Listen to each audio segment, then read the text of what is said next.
Está entrando no ar Saúde Mental e Resiliência, ensinando você o cuidado que deves ter com sua saúde mental e psicológica, ajudando a se preparar e lutar pela vida. Com você, no ar, programa Saúde Mental e Resiliência, aqui na Boa Notícia FM. Olá, caro ouvinte da rádio Boa Notícia FM. Olá, caro seguidor do canal Saúde Mental e Resiliência pelo YouTube. É com grande alegria que retornamos mais uma vez o nosso diálogo, o nosso bate-papo sobre saúde mental e resiliência. Hoje vamos trabalhar mais um tópico da estrutura de pensamento, tópico 16, 16º aí, tópico da estrutura de pensamento, elaborada pelo filósofo clínico Lúcio Pachter. Hoje vamos falar sobre o tema significado. O nosso desafio é trabalhar esse tema significado e sua relação com os fatores da resiliência, numa perspectiva integrativa. Vamos estar trabalhando o significado com otimismo, o significado com aceitação, com tomar decisões orientadas, deixar a condição de vítima e assumir responsabilidade pela própria vida.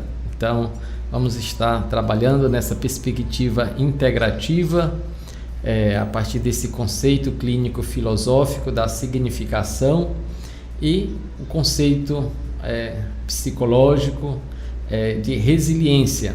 Lembramos que resiliência é a capacidade de se refazer, é a capacidade de se restaurar, de se adaptar às situações novas, a novos desafios. A mente, na sua capacidade restaurativa, pode ir se adaptando a diversas situações. E o processo de resiliência, ele difere de pessoa para pessoa. E a pessoa não é resiliente normalmente em todas as circunstâncias, em todos os momentos e de todos os modos. Cada pessoa tem a sua forma própria de resiliência. Segundo alguns autores, é possível treinar a resiliência, é possível treinar esta capacidade.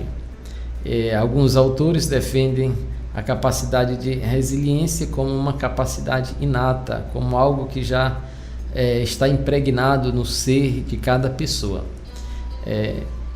O importante é que, estudando, conhecendo, a pessoa pode trabalhar melhor certas situações na sua vida e tentar influenciar o seu modo de pensar, o seu modo de agir. Isso que é importante, assim influenciar na sua qualidade de vida, no seu bem-estar. Então, quando pensamos em significação dentro da filosofia clínica, vamos recorrer à definição desse conceito, de significado. Então, na filosofia clínica, o termo significado, vai dizer o Lúcio Pachter, criador, sistematizador da filosofia clínica no Brasil, ele vai dizer, é o sentido que concede aos dados de semiose que lhe chegam. Nós vimos no nosso encontro passado que semiose é o modo que nós usamos para transmitir os nossos pensamentos, as nossas ideias, os nossos sentimentos.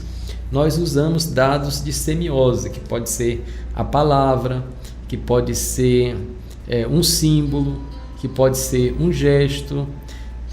São todas formas que usamos para transmitir os nossos pensamentos, que pode ser uma música, que pode ser uma pintura, que pode ser uma escultura, pode ser a dança. Quer dizer, são todas formas que usamos como dados de semiose para comunicar alguma coisa, para transportar algo do nosso ser e fazer chegar às outras pessoas. Então aqui nós estamos vendo que o dado de semiose, ele precisa ser interpretado, ele precisa ser significado. E esta significação no processo de relação com o outro, é o outro que faz, né? É o outro que atribui significado. Eu posso ter uma intenção, né?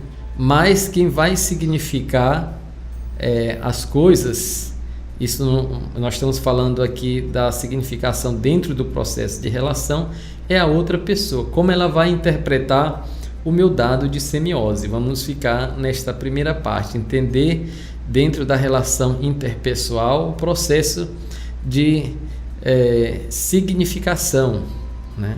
O processo de intencionalidade a partir dos dados que nós usamos para expressar os nossos sentimentos. Então, a significação é o processo de interpretação desses dados de semiose.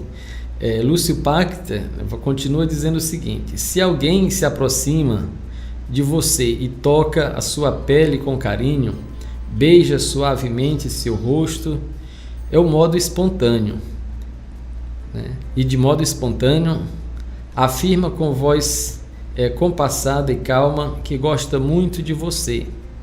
Ela significa comunicação. Então,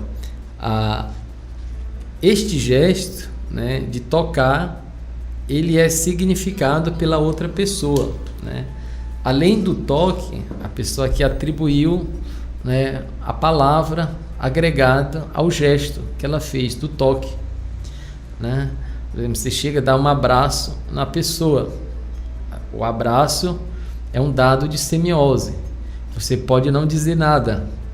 Se você diz alguma coisa, você reforça aquele dado semiótico do abraço. Só que você tem uma intenção ao fazer esse gesto de abraçar. E a outra pessoa, ela vai interpretar esse dado de semiose. Ela que vai interpretar a sua intenção ou a sua intencionalidade através desse gesto, desse dado de semiose que você usou, o abraço. Aqui eu gostaria de recordar um episódio interessante que aconteceu comigo na cidade de Berlim, né? Eu fui visitar uma senhora que me convidou para ir almoçar, aliás, jantar na casa dela. Ela pertencia à comunidade lá onde eu estava fazendo parte, a comunidade Alt-Mariendorf, na chamada comunidade Maria Frieden, Nossa Senhora da Paz, né, em Berlim. Então a senhora sabia um pouco de português, né? Então já tinha vindo algumas vezes aqui no Brasil, e na hora de retornar, né, me despedi, estava saindo, ela tomou a iniciativa de me dar um abraço. Só que antes que os braços dela se fechassem, ela se bloqueou, ela parou, ela não conseguiu fechar os braços e me abraçar. Eu achei estranho, também não abracei, quer dizer, não respeitei e saí. Mas depois eu perguntei para essa pessoa, né, por que ela não concluiu, né, o abraço. Aí, para minha surpresa, ela disse que não tinha o hábito na família dela de estar se abraçando, né? Nunca foi assim abraçada. Ela, até o filho dela, né? Ela não abraçava. Então, a partir do momento que ela veio aqui para o Brasil, então na primeira parte ela se sentiu muito constrangida com os abraços, com os afagos que as pessoas faziam, embora ela interpretava aquilo como algo interessante, positivo, mas pelo fato dela não estar acostumada com o abraço era quase que uma agressão, como uma invasão na privacidade dela, quer dizer, seria uma apropriação do corpo da outra pessoa, né? Então, sem a permissão dela, né? Que dificilmente a pessoa vai perguntar: eu posso lhe abraçar? Que o ideal talvez seria isso, né? ainda mais quando a pessoa não tem uma relação de aproximação, né, de intimidade.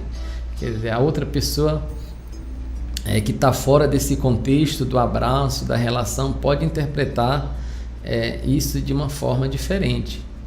Então, me chamou muito a atenção esse gesto dela, né, e conversamos um pouco sobre isso, e ela disse que estava tentando trabalhar isso na mente dela, mas que não era fácil, porque ela não viveu isso na família dela e também não viveu isso com o filho dela, né? Então a gente percebe que um gesto tão simples e tão corriqueiro, às vezes no nosso ciclo de relação, é um dado de semiose, né, que pode ser interpretado de uma forma diferente, né?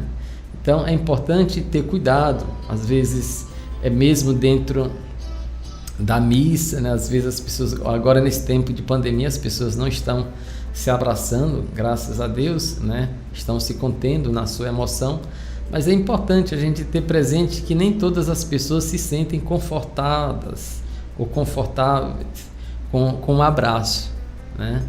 Então, claro que o abraço tem a sua função terapêutica, tem a sua importância, mas deve ser feito num processo de harmonia, né? de consciência, né? E para a gente não ter o cuidado de invadir, às vezes, a privacidade da outra pessoa. Então, diz o Lúcio Pachter, né, que o dado de semiose precisa ser interpretado, e essa interpretação é a significação que nós atribuímos a este dado de semiose, né, a este dado de semiose. E esta significação, normalmente, quem dá é a outra pessoa. A outra pessoa, ela vai tentar entender a nossa intenção ao fazer determinada coisa. Então vamos parar aqui um pouquinho com essa pequena introdução e vamos ouvir uma música de Tiago York, Milton Nascimento, Mais Bonito Não Há. E voltamos em seguida.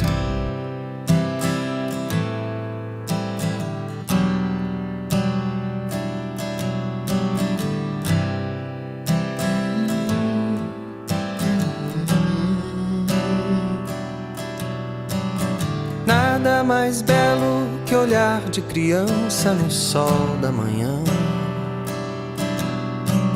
Chuva de carinho é o que posso pedir nessa imagem tão sã. Lindo no horizonte o amanhã que eu nunca esqueci. Doce lembrança do sonho que eu vejo daqui. Ser amor Pra quem anseia solidão de casa cheia, dar a voz que incendeia, ter um bom motivo para acreditar. Mais bonito não há, pode acreditar. Mais bonito não há.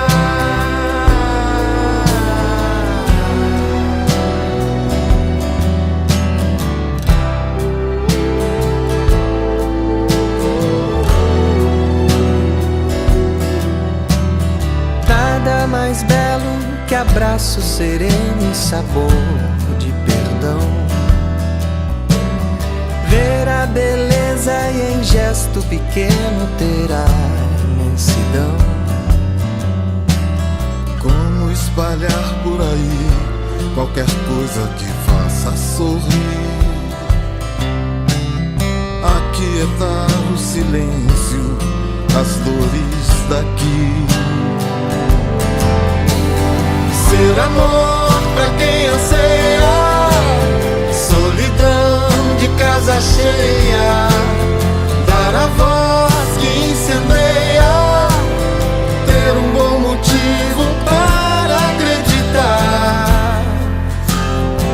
Mais bonito não há, pode acreditar.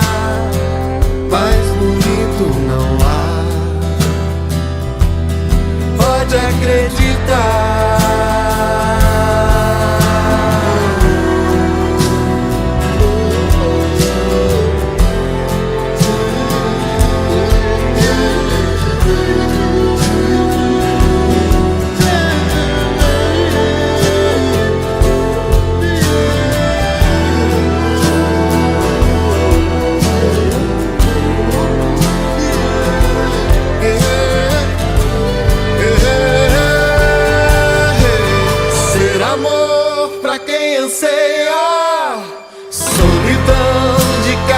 Cheia, dar a voz que incendeia, ter um bom motivo para acreditar. Mais bonito não há. Pode acreditar. Mais bonito não há. Pode acreditar. Mais bonito não há. Pode acreditar.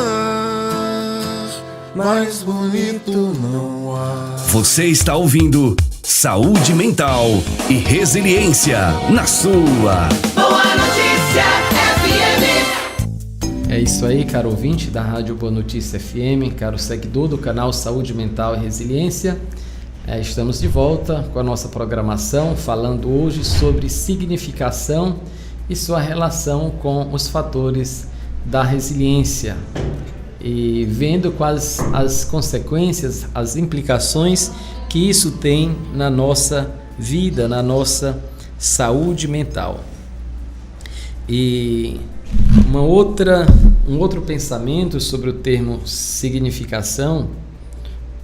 O termo significado vem da filósofa clínica Michele Paulo. Ela vai dizer que significado é o modo como a pessoa significa os acontecimentos de sua vida, né? Essa significação pode ser boa ou ruim, né? Pode ser boa ou ruim. Então, significado é o modo como a pessoa atribui valor, como a pessoa atribui sentido àquilo que ela faz.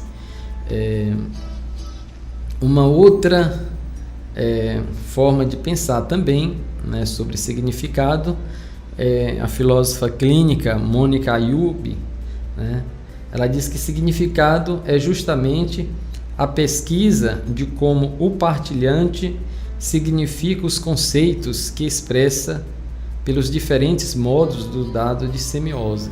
Então, ela já ressalta aqui o aspecto da pesquisa, né, do partilhante. O partilhante, na filosofia clínica, é aquela pessoa que partilha a sua vida, né? Em outras formas terapêuticas, normalmente as pessoas chamam de paciente, né? A pessoa que vai ao consultório, né, fazer a consulta de alguma coisa. Então, a filosofia clínica usa o termo partilhante, né? Acha que a pessoa, né, que vai numa terapia vai partilhar alguma coisa.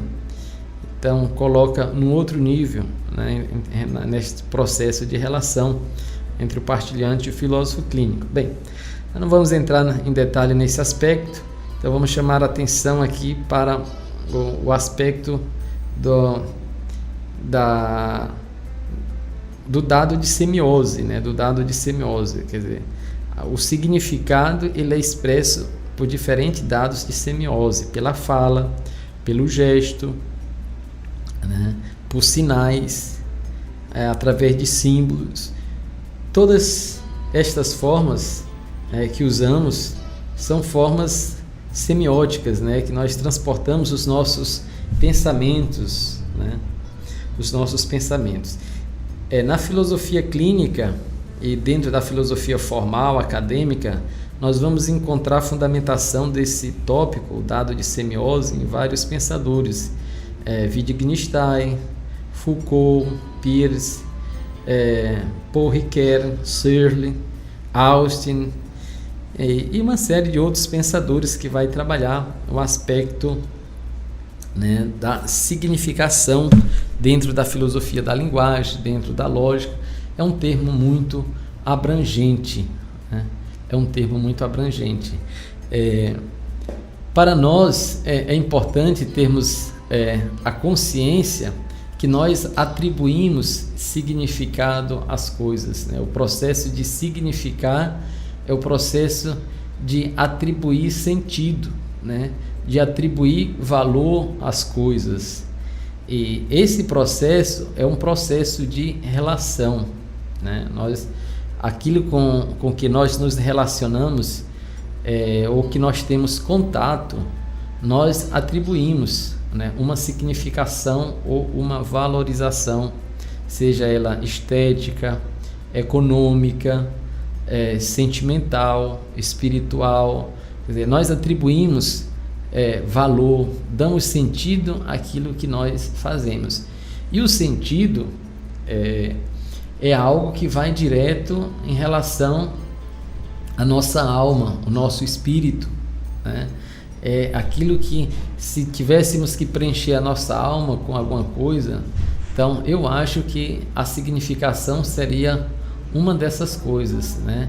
A significação é essa ação metafísica que vai dar sentido àquilo que preenche a nossa alma, aquilo que dá sentido à nossa vida, ao nosso ser, à nossa existência, né? Quando nós atribuímos sentido e significado às coisas, nós trazemos uma determinada importância à nossa vida, aquilo que nós fazemos, aquilo que nós realizamos. Então é muito importante a capacidade de atribuir significado, né? E esta capacidade é importante que a pessoa tenha presente na sua vida, como a seguinte pergunta: como eu estou significando a minha vida, né? Como eu estou significando a minha vida, né? Qual a importância que eu estou dando a certas coisas, né? Porque pode ter significado positivo, significado negativo.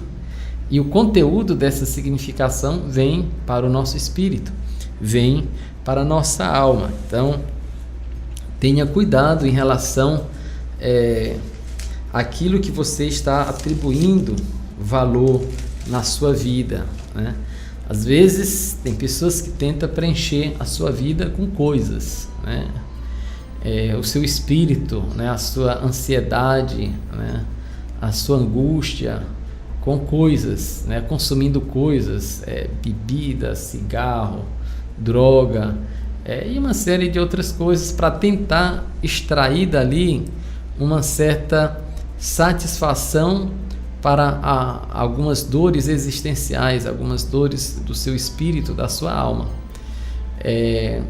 Claro que a nossa relação com as coisas, elas produzem, né, uma determinada sensação em nós atribuímos um determinado significado, né? Nós vimos lá em comportamento e função esse aspecto.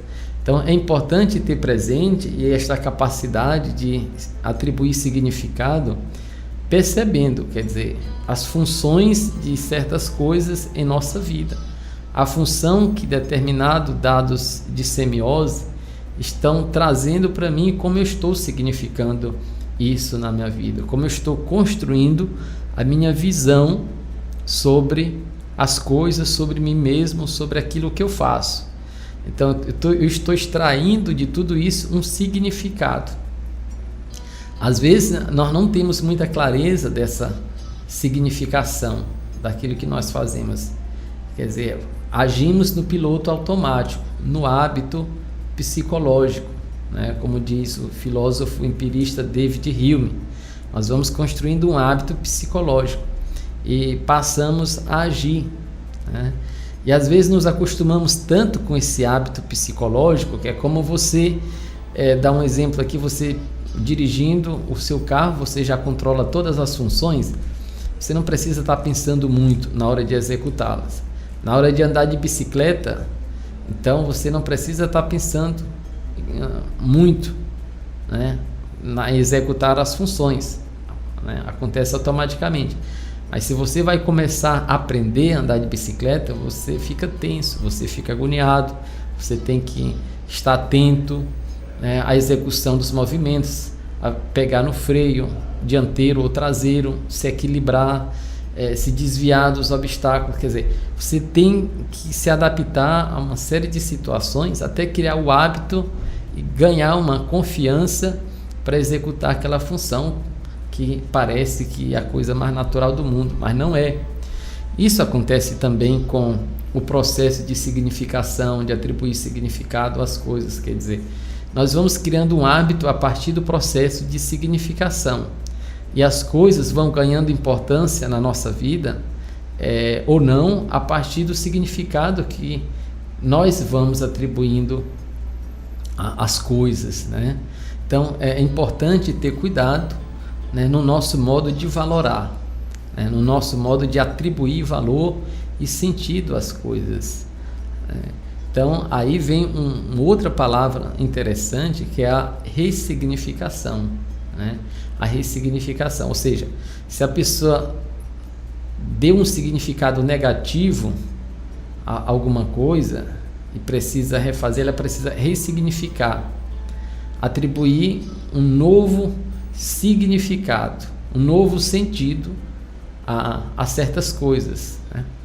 É possível ressignificar, por exemplo, uma experiência desagradável, que a mente entendeu como desagradável, como ruim? Eu acredito que sim, né? Não é fácil, mas é possível a pessoa, mesmo algo sendo ruim, ela tirar uma lição positiva para a sua vida, né? Algo que foi significado às vezes num primeiro momento como negativo, como ruim, como desagradável, né? Como indesejado, enfim, pode a pessoa ressignificar, atribuir um novo sentido. É preciso um esforço, né? Pessoal, repito, não é fácil, não é de uma hora para outra que você muda a mentalidade, a mentalidade já é uma constituição de um hábito psicológico que vai se formando na mente, né? Então você já formou uma mentalidade, né? Você já tem uma estrutura mental já estabilizada. Interferir nessa estrutura, nesta mentalidade, mudar certos paradigmas que nós vamos construindo na nossa vida, mudar certos princípios de verdade que nós vamos construindo e que são necessários para estruturar a nossa vida, não é fácil. Mas nós vamos percebendo que a nossa vida é dinâmica, a nossa vida flui, né? Nós estamos interagindo com as pessoas, fazendo contatos, conhecendo pessoas novas, conhecendo lugares, vivendo outras emoções. Precisamos estar constantemente reformulando os nossos pensamentos, as nossas ideias, as nossas emoções, passando assim pelo nosso processo pessoal de adaptação, né? De adaptação às exigências que a própria vida vai colocando sobre cada um de nós, É isso aí, caro ouvinte, estamos aqui conversando sobre o tópico significado na filosofia clínica. Vamos para o momento musical e retornaremos em seguida relacionando o tópico significado com os fatores da resiliência. Vamos ouvir a música de Vika, né? A Vida Ensina.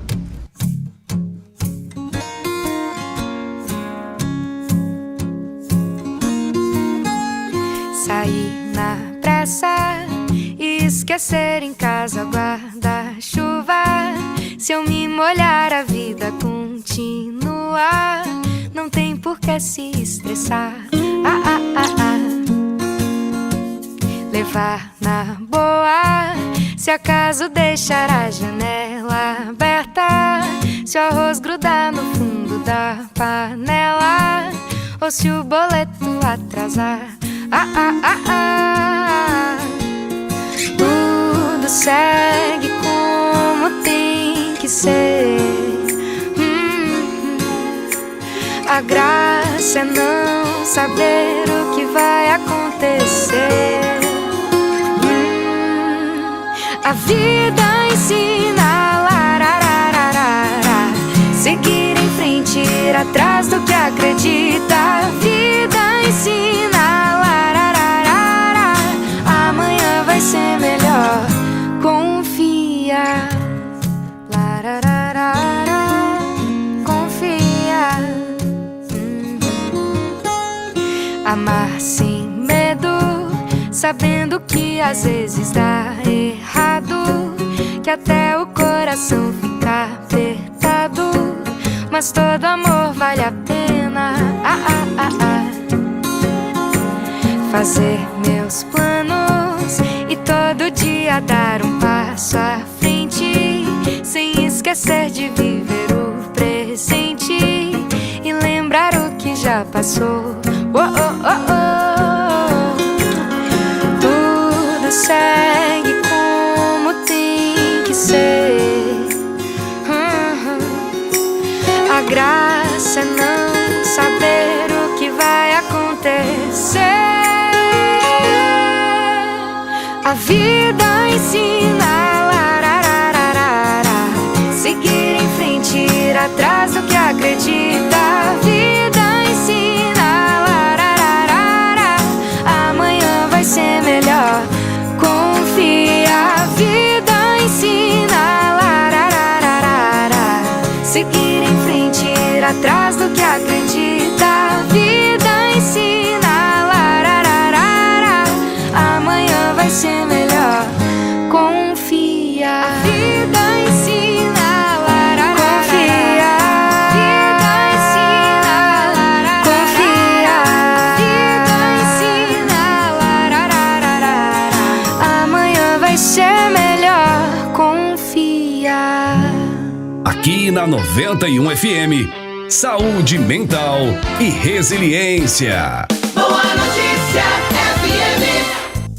É isso aí, caro ouvinte da rádio Boa Notícia FM. Estamos de volta com o nosso programa Saúde Mental e Resiliência, refletindo hoje sobre o tópico significado, nosso processo de significar as coisas, atribuir valor, sentido àquilo que nos relacionamos, aquilo que fazemos e também a nossa própria vida, dando significado, sentido. E o sentido é algo que vai no profundo do nosso ser, no profundo da nossa alma, ou é algo que sai de dentro do nosso espírito, né? Esta capacidade de atribuir valor, né? O sentido é que vai preencher assim a nossa angústia, a nossa inquietação psicológica, espiritual. Então, significar as coisas de modo positivo, encontrar sentido naquilo que fazemos é muito importante para a nossa saúde mental, para o nosso bem-estar, para a nossa harmonia interior. O termo significado, né, no seu processo de relação, nós vamos ter uma pessoa que faz alguma coisa, que tem uma intencionalidade, né? Eu tenho uma determinada intenção, né? Em relação a alguma coisa. Normalmente, depois dessa intenção, eu faço alguma coisa, né? E neste fazer, eu posso estar usando um dado de semiose para comunicar a minha intencionalidade, né? Eu posso falar, eu posso pegar, eu posso escrever, compor uma música, né? Eu digo eu, mas não sou compositor, né? Eu posso compor um poema, né? Posso escrever uma carta, posso pedir que uma outra pessoa transmita certas informações para mim. Quer dizer, eu posso usar meios como dados de semiose, né, para levar a outra pessoa ou a um grupo a minha intencionalidade. Ou seja, quem faz a ação, né? Quem faz a ação tem a sua intenção. Aí, outro aspecto importante dentro desse tema é o que é usado para transportar o meu pensamento, a minha ideia, a minha emoção, né? O que? A forma. E quando pensamos nessa forma, né? Ou um presente, ou não sei o que, enfim, nós temos que ter presente que tem alguém que vai interpretar. Vai interpretar primeiro o dado de semiose, aquilo que chega primeiro aos olhos, né? É o que? É o dado de semiose, é a fala, é o gesto, né? É a carta, é a música, enfim, quer dizer, essa é a interpretação primeira. A partir dessa interpretação do dado que é colocado, do símbolo, do gesto, enfim, a pessoa vai tentar entender a intenção da pessoa, né? A intenção, né? O que ela quis realmente dizer ao fazer determinada ação através desse dado de semiose. Quer dizer, isso nós estamos tentando aqui seguir alguns procedimentos didáticos, né? Nesse processo, que é complicado, mas pode ser que a pessoa já vá direto na intenção, sem nem olhar tanto para o objeto que é usado. Mas digamos que primeiramente a pessoa fique focada no dado visível, né? No dado fenomenológico, naquilo que aparece, que é o gesto, que é o símbolo, que é a fala, né? É a tonalidade, é o modo como você faz aquilo que você pensa em fazer, né? Aí depois, né?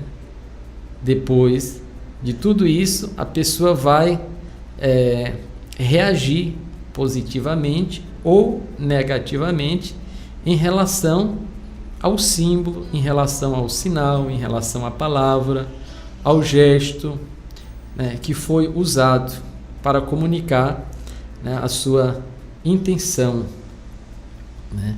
Seja então a forma como essa intencionalidade é captada pela outra pessoa depende muito da pessoa. Nós não podemos prever como a outra pessoa vai receber certas informações, certos gestos que nós fazemos. Temos que estar preparado para um possível engano, para uma possível confusão,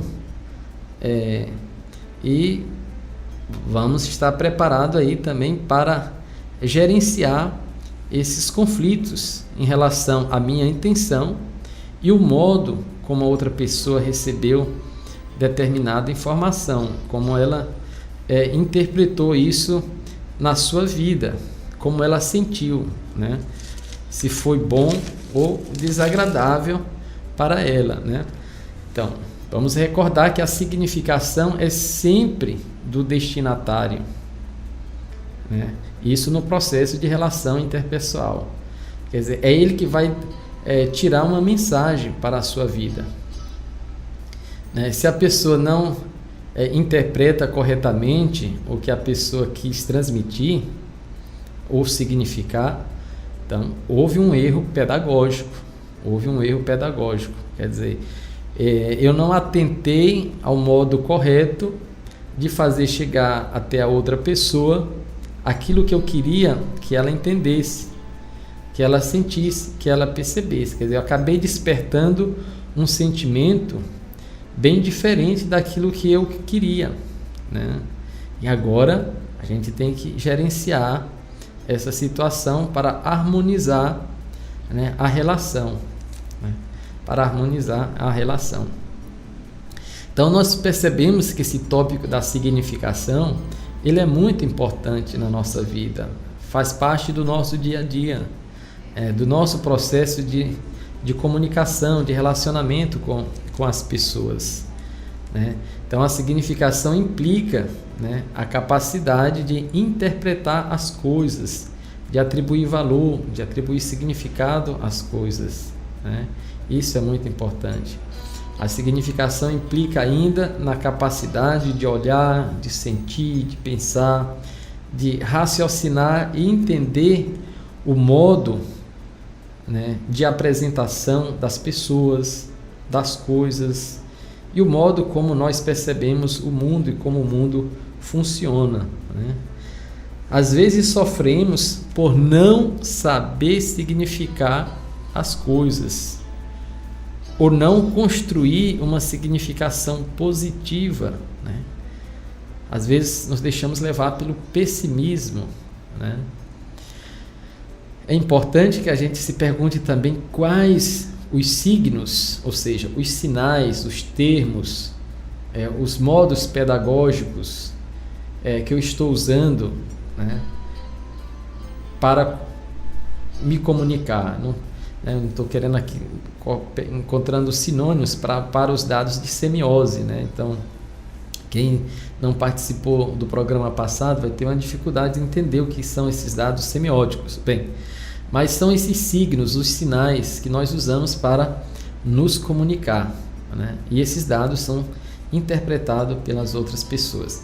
Então nós vamos perceber, caro ouvinte, que os dados de semiose,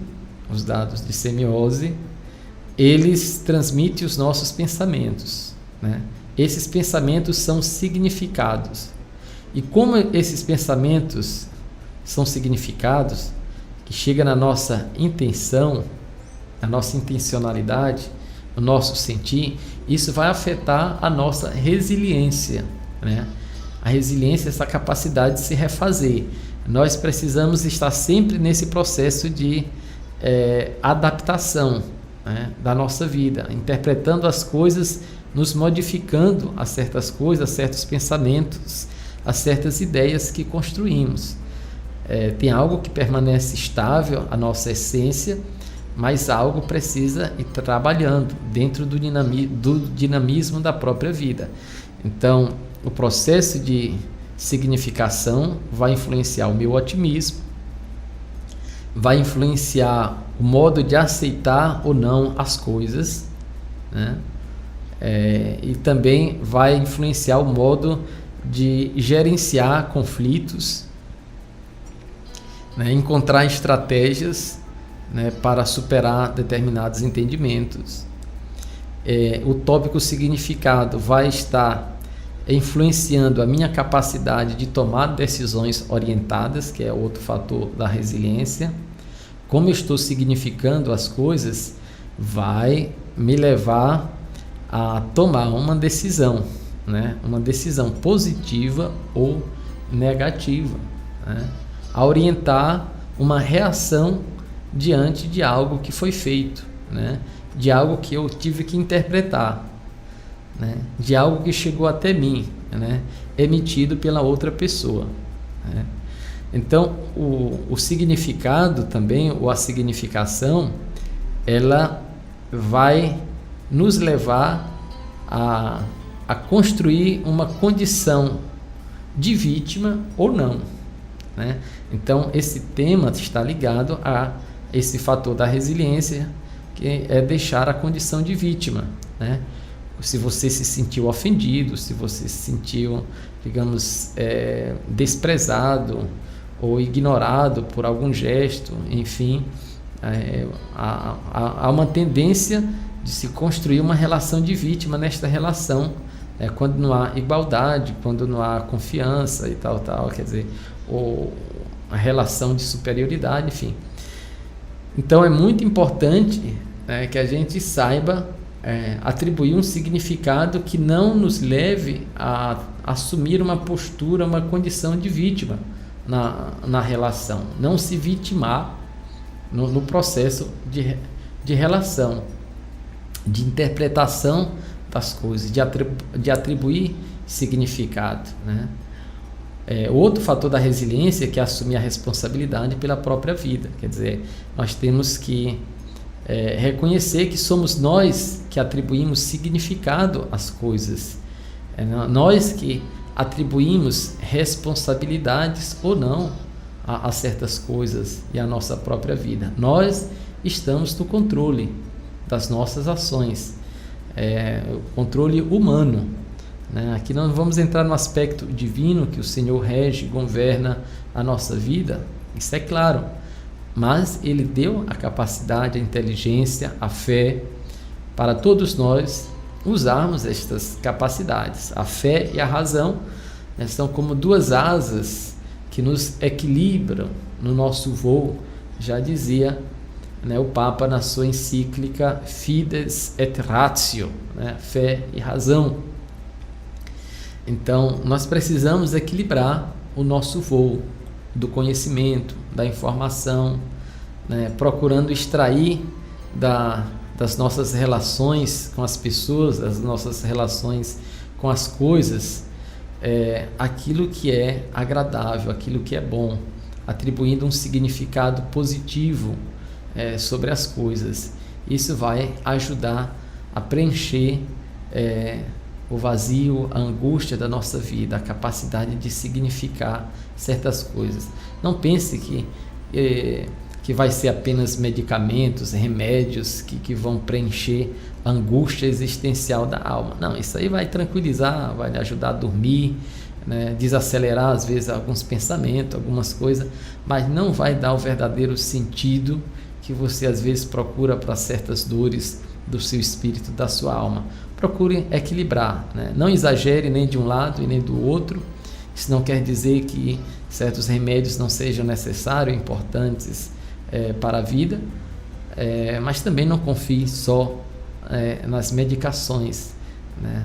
Hoje há muita gente aí ganhando, né, com a situação mental de certas pessoas. É isso aí, caro ouvinte, estamos chegando ao final do nosso bate-papo. Vamos nos despedir. Esperamos estar de volta no nosso próximo encontro. Desejo a todos um dia agradável, uma noite agradável. E estamos aí neste bate-papo, nesta conversa sobre saúde mental e resiliência. Se você ainda não se inscreveu no canal, vá lá, se inscreva, Saúde Mental e Resiliência, e assim você pode acompanhar também os outros programas anteriores e assim estar investindo melhor na sua capacidade de compreensão, de entendimento sobre certas questões da nossa vida. Um grande abraço a todos, fiquem em paz e o Senhor os proteja.